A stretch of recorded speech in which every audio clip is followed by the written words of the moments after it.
আসসালামু আলাইকুম রহমতুল্লাহি ওয়াবারাকাতু। আমি শাহজামাল আর আপনি দেখছেন শাহজামাল অফিসিয়াল ইউটিউব চ্যানেল। আজকে কথা বলবো বিশ্ব ইতিহাসের আসল অধিনায়ককে। তৎসঙ্গে কথা বলবো ভিজা বিড়াল ট্রাম্প এক দম্ভের পতনের কয়েকটি মূল্যবান কথা। আজ আমরা কথা বলবো সেই এক নেতাকে নিয়ে, যিনি একদিন নিজেকে বলতেন বিশ্বের শ্রেষ্ঠ নেতা, যিনি হোয়াইট হাউসের অভ্যন্তরে বসে ঘোষণা দিতেন, আমি আমেরিকা, আমি আইন, আমি নেতৃত্বের প্রতীক। আজ সেই ব্যক্তি ডোনাল্ড ট্রাম্প নিজেই বাস্তবতার নির্মম আয়নার সামনে দাঁড়িয়ে আছেন, একদম চুপ, এমনভাবে চুপ যেভাবে বৃষ্টিতে ভিজে কাঁপতে থাকা একটা বিড়াল আশ্রয় খোঁজে কোনো কোনায়। আমরা যদি পিছনে ফিরে তাকাই ডোনাল্ড ট্রাম্পের শাসনকালকে আমরা কিভাবে মনে রাখতে পারি, তাহলে মনে রাখতে হবে যে এই ভিজে বিড়াল শুধু একজন ব্যবসায়ী প্রেসিডেন্ট হিসেবে না, বরং বিভাজন সৃষ্টিকারী, যুদ্ধোন্মাদ রাজনীতি করা ব্যক্তি, মুসলিম নিষিদ্ধ নীতির প্রবর্তক, মিডিয়া বিদ্বেষী একজন একনায়ক সুলভ চরিত্র এবং অবশ্যই ইসরায়েলে বর্বরতার কাণ্ডারী। তিনি তার জামানায় মধ্যপ্রাচ্যে আগুন লাগিয়েছেন, ইরানকে শত্রু বানিয়েছেন, লিবিয়াকে জ্বালিয়েছেন, সিরিয়াকে তছনছ করেছেন, আর ফিলিস্তিনি নিষ্পাপ শিশুদের ওপর বোমার বর্ষণে শুধু মৌন সম্মতি দেননি, তিনি সেই বর্বরতাকে সমর্থনও করেছিলেন। নেতানিয়াহু যখন গাজায় শিশুদের রক্তে হাত রাঙ্গাচ্ছিল, ট্রাম্প তখন ওভাল অফিসে শিলমোহর দিচ্ছিল, গ্রেট জব। এটাই ছিল তার নৈতিক অবস্থান। একটা বাক্য বলেননি মানবতাকে নিয়ে, এক ফোঁটা চোখের জল ফেলেননি কোনো মায়ের কান্নায়, কারণ তখন তিনি ভাবতেন পাশে আছে ইসরায়েল, আমার ক্ষমতা অটুট, পিছনে ডলার, সামনে মিডিয়া, আমি অজেয়। কিন্তু আজ সেই মিডিয়াই তাকে বিদ্রুপ করে ভিজা বিড়াল বলে, আর সেই বন্ধু নেতানিয়াহুই আজ বিশ্ব মানবতার কাঠগোড়ায়। সময় সত্যি ঘুরে দাঁড়াতে জানে। আজ ট্রাম্প নিজেই একজন আসামি। তার বিরুদ্ধে রয়েছে কর জালিয়াতি, নারীর প্রতি অসদাচরণ, ক্যাপিটাল হিলে উস্কানির অভিযোগ, রাষ্ট্রীয় গোপন নথি অপব্যবহারের মতো গুরুতর অপরাধ। একদিন যিনি নিজেকে আইনের ঊর্ধ্বে ভাবতেন, তাকে আজ আদালতে বলতে হয় নট গিলটি ইওর অনার। এই কি সেই ট্রাম্প? তিনি সত্যিই ভাবতেন তিনি চিরকাল সোনার সিংহাসনে বসে থাকবেন। অহংকার এতটাই ছিল যে যুক্তরাষ্ট্রের গণতন্ত্রকেই একটা রিয়েলিটি শো বানিয়ে ফেলেছিলেন। তিনি ভুলে গিয়েছিলেন গণতন্ত্র মানে জনগণের শাসন, আর অহংকার মানে পতনের শুরু। আজ তাই সময়, বিচার আর জনগণ তার পিছনে একসাথে একটা নৈতিক বাঁশ ঢুকিয়ে দিয়েছে, যেটা তিনি না তুলতে পারছেন, না বসতে পারছেন, না দৌড়াতে পারছেন। এই ব্যঙ্গ নয়, এটা বাস্তবতা। এই ঘটনা আমাদের চোখে আঙ্গুল দিয়ে দেখিয়ে দিয়েছে কাগজে লেখা নেতা আর বাস্তবে নেতৃত্বের মধ্যে পার্থক্য কতটা গভীর। কাগজে লেখা নাম, দেওয়ালে টাঙ্গানো বিশাল পোস্টার আর টেলিভিশনে ঘন ঘন দেখা দেওয়া মুখ, এসবের ভিড়ে যে নেতা দেখা যায়, বাস্তবতার কষ্টি পাথরে দাঁড়ালে তার নেতৃত্ব কতটা শূন্য, কতটা গভীরতাহীন তা সহজেই ধরা পড়ে। প্রচারের আলোয় ঝলমলে মুখগুলো যখন বাস্তবের অন্ধকার নিঃশব্দ থাকে, তখন বোঝা যায় নেতৃত্ব কি শুধু পোস্টারে। নেতা হওয়ার আসল শর্ত হলো কাঁধে দায়িত্ব আর চোখে মজলুমদের দুঃখ। পোস্টারে মুখ ছাপালে নয়, পাশে দাঁড়ালেই মানুষ স্মরণ রাখবে।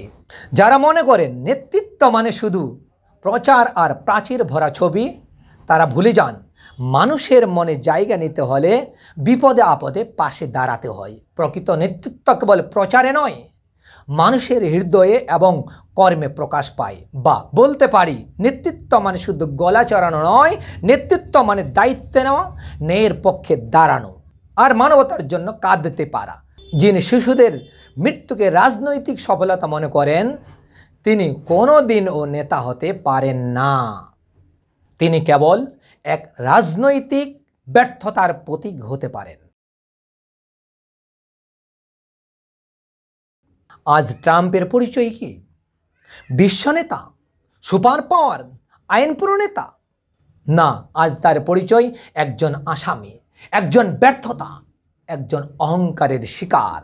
আজ তার নাম থাকবে ইতিহাসে, তবে গর্বের অধ্যায়ে না, ব্যর্থতার এবং লজ্জার অধ্যায়। এই বক্তব্য শুধু ট্রাম্পের বিরুদ্ধে না, এটা প্রতিটি দম্ভকারী শাসকের জন্য একটা বার্তা। যদি মানবতার পাশে না থাকো, যদি ন্যায়ের পাশে না দাঁড়াও, যদি অহংকারে অন্ধ হয়ে পড়ো, তবে সময়ে একদিন ঠিকই তোমার পিছনে বাঁশ ঢুকিয়ে দেবে। ভবিষ্যৎ প্রজন্ম একটাই কথা বলবে। একটা সময়ে ট্রাম্প বলতো, আমি আইন। আজ আইনই বলছে তুমি অপরাধী। তিনি এতটাই আত্মবিশ্বাসে ভরপুর ছিলেন যে মনে করতেন যুক্তরাষ্ট্রের সংবিধানও তার টুইট অনুযায়ী চলবে। কিন্তু সময় আজ উল্টো কথা বলছে। আজ সেই ট্রাম্পকেই আইন বলছে তুমি অপরাধী, তোমাকে বিচারের মুখোমুখি হতে হবে। আজ আদালত তাকে বলে দিচ্ছে, তুমি আর সুপার পাওয়ার না, তুমি এখন মামলার আসামি। তোমার নামের পাশে এখন পরিচয় দোষী সাব্যস্ত হওয়ার অপেক্ষায় একজন অভিযুক্ত। মিস্টার ট্রাম্প, আপনি আর আইনের ঊর্ধ্বে নন, বরং আইনের অধীনে একজন সাধারণ নাগরিক, এবং আপনার অপরাধের জবাবদিহি শুরু হচ্ছে এখানেই।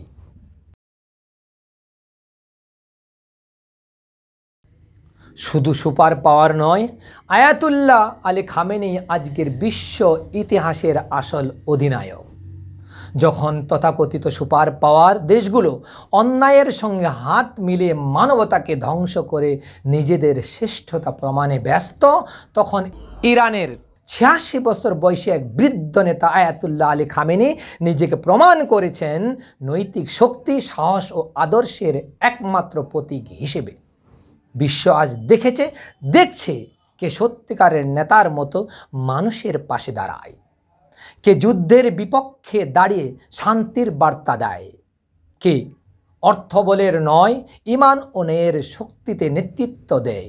আয়াতুল্লাহ খামেনি সেই নাম, যিনি যুদ্ধের ময়দানে বন্দুক ছাড়াই ইসরায়েলের মতো ঘোষিত শয়তান রাষ্ট্রের বিরুদ্ধে দাঁড়ান, যিনি মুসলিম উম্মাহর সম্মানের প্রতীক, যিনি মাথা নিচু করেন বিশ্বের কোনো চাপের সামনে, না ট্রাম্পের সামনে, না বাইডেনের সামনে, না ইসরায়েলের পারমাণবিক হুমকির সামনে। আজকে যদি কাউকে বলা হয় বিশ্বের আসল সুপার পাওয়ার, তাহলে সেটি আর কোনো রাষ্ট্র নয়, সেটি এক ব্যক্তির নাম আয়াতুল্লাহ আলী খামেনি।